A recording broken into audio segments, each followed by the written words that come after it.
The following day unfolded with a tense scene at the mercenaries' camp. Tarki was aghast to find their loot box wide open, its contents pilfered. His voice boomed across the camp, seething with fury. "Are you kidding me right now?" he bellowed, pointing accusingly at the assembled mercenaries. "You let the loot get stolen? This isn't what I hired you for." The mercenaries, lined up and rigid, scrambled for an excuse. One of them stammered, "But we were ambushed." Another added, his voice tinged with desperation, "We didn't even have time to react." Meanwhile, seated nonchalantly on a wooden crate and peeling an apple, was the black-haired leader of the mercenaries. His composure was unsettling, his indifference to the chaos palpable. He continued his task, seemingly oblivious to Tarki's tirade. Exasperated, Tarki turned his wrath towards him. "Hey, say something. It's your responsibility." Without a flicker of concern, the leader calmly continued peeling his apple, his movements precise. After a deliberate pause, he responded coolly, "If you say so, it must be my fault." He took a bite of the apple, meeting Tarki's gaze momentarily before looking away dismissively.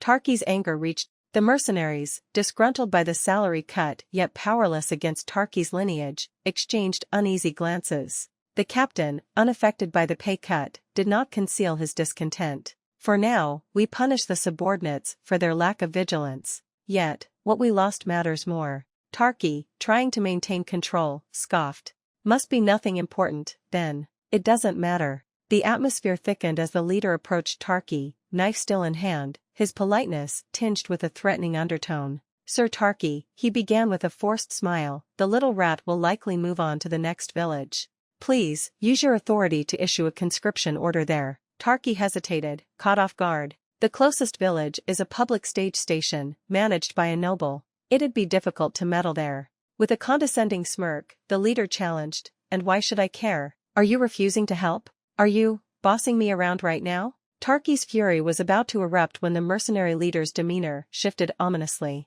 With unsettling calmness, he proposed, "Well, that's fine. I'll simply plunder the place in your name then." Tarki's eyes bulged in disbelief, and before he could muster a response, a sharp pain seared through his abdomen. The leader had stealthily driven a knife deep into Tarki's gut. Blood gushed from the wound as Tarki stumbled backward, clutching his belly in shock. "Kook, you bastard!" Tarki gasped, his voice thick with agony. The surrounding mercenaries were equally stunned by their leader's brutal betrayal. "Captain," one of them cried out in alarm. The leader's laugh was cold and menacing, his eyes twinkling with malevolence. "Don't fret. That dagger was a gift from a witch," he explained nonchalantly, locking eyes with Tarki as a sinister purple glow emanated from the blade. Suddenly, the dagger morphed into a grotesque spider that twitched its legs menacingly before burrowing into Tarki's flesh. Tarki stared in horror, barely able to articulate his fear. The spider just. With a sardonic smirk, the leader reassured, "You should be fine for now."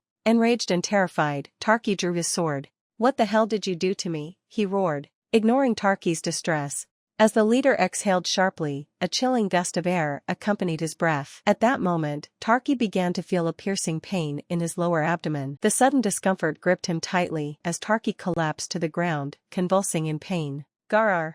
Tarki's anguished cries filled the air. Crouching beside the fallen man, the leader's tone was chillingly calm. "Relax, Sir Tarki. The spider merely gave you a little sting, that's all." Struggling against the excruciating pain, Tarki clawed at the earth, his voice weak and incredulous. What?" The leader's smirk broadened maliciously. "You'd better listen carefully now," he cautioned darkly. "If you don't, that spider will start laying eggs inside you. And once they hatch, well, it'll be quite the show." Desperation cracked Tarki's voice as he stammered, "What the hell do you want from me?" The mercenaries exchanged uneasy glances, their expressions a mix of horror and disbelief at the cruel spectacle. Meanwhile, the captain's face hardened with resolve. With a cold, calculating expression, the leader placed a firm hand on Tarki's shoulder. "I intend to plunder the public stage station and capture the little rat who stole my belongings," he declared decisively. Tarki's eyes widened in terror, the gravity of his predicament dawning on him. The implications were severe. The king's church, possibly even King Karasar himself, would demand retribution against Tarki and his father, Count Kaisel. The mercenary leader concluded with an icy assurance, "It's fine. I just need to quickly retrieve my possessions before this escalates further. Besides, isn't your father already contemplating rebellion against the king? You must be seeking the book for that very reason." The serene morning under a large tree was momentarily disrupted by the emperor's voice, which spoke with meticulous precision. It's 10:04 a.m. Wake up.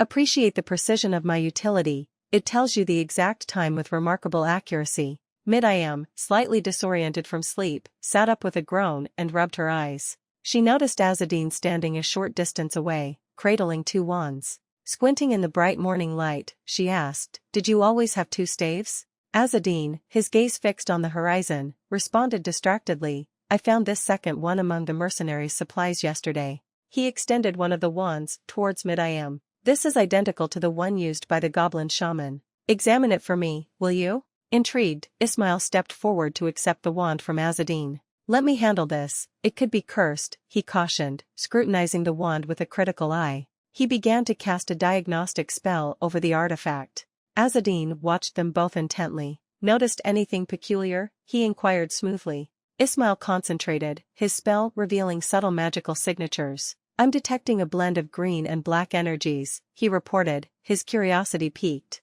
Azadin's interest deepened. "That's unusual.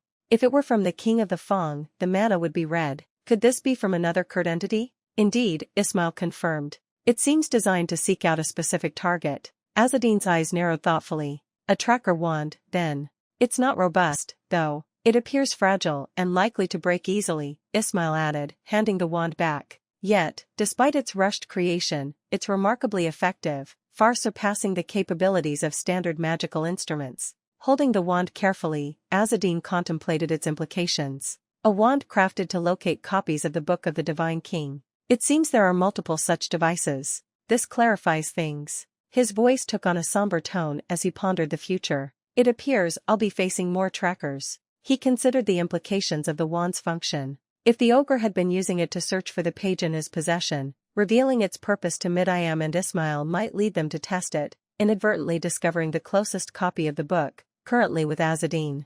Deciding against sharing too much, he thought, no need to inform them about possessing the page. If I do, it will only make me a repeated target. Azadin was keenly aware that more individuals would soon be pursuing him, intensifying the urgency of their mission. "We need to head to Salasma soon," he declared, breaking from his contemplation. Turning to Mid-am and Ismail, he suggested, "For now, let's investigate the individuals who lost this item." The narrative then shifted to a dense forest where Azadin was perched on a branch, silently observing a mercenary camp bustling with preparations for battle. "Yikes, this situation is bothersome," he muttered under his breath. As he scrutinized their movements, he noted, "They're gearing up for an attack. And it seems their target is also to secure the copy." I anticipated some action after the loss of the wand, but resorting to outright aggression. Below the tree, Mid-am and Ismail waited anxiously. Mid-am called up to him, "How does it look? Can you see anything?" Azadin descended gracefully to the ground, landing smoothly beside them. "They're planning an assault on the next village," he informed them.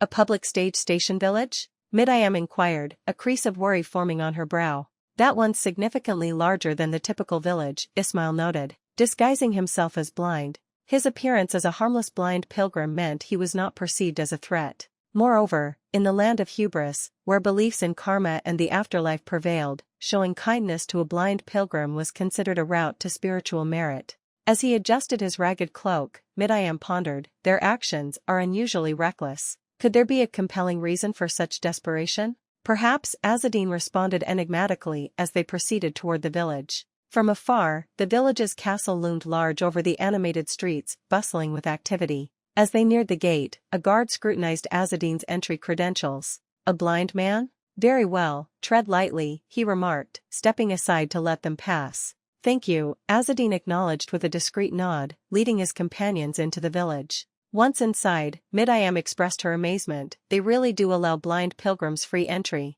Ismail, casting a backward glance at the gatekeeper collecting fees from other travelers, murmured, "Though we are deceiving them." The village streets were vibrant, with shops open and merchants loudly advertising their goods. The townsfolk bustled about, immersed in their daily chores. As they ambled through the busy marketplace, Ismail pointed out excitedly, "Look, there's the wagon from Corsar's Peddlers Association." Relief washed over Mid-am's face. Finally, a chance to rest. Yet, Azadin remained contemplative, his eyes fixed on the wagon. "The Peddlers Association, huh?" he murmured to himself, his mind already weaving new strategies.